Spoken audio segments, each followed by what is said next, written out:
lowering kit is back to stock, bago siya umalis, kailangan and front shock 1-inch lowering.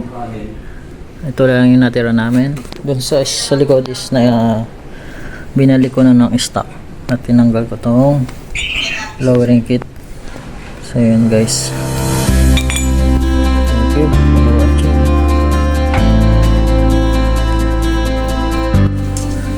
At naka standard na yan. Ito yung nag-PPMS ako. Palit lang is filter. Filter natin ay genuine na Benelli for PRK 502,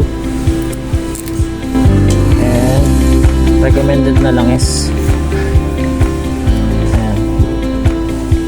710 10W50 na recommended na mo tool, or any brand basta branded para dito sa PRK 502.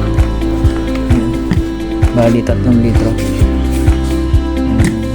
gagamitin natin dahil 2.8 liters kasama na yung sa filter, almost 3 liters lahat.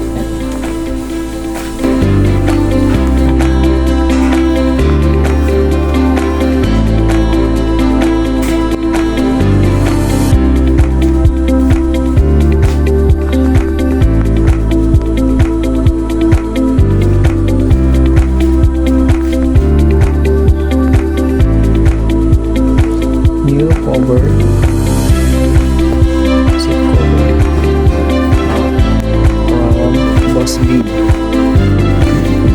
upholstery, Benelli PRK 502.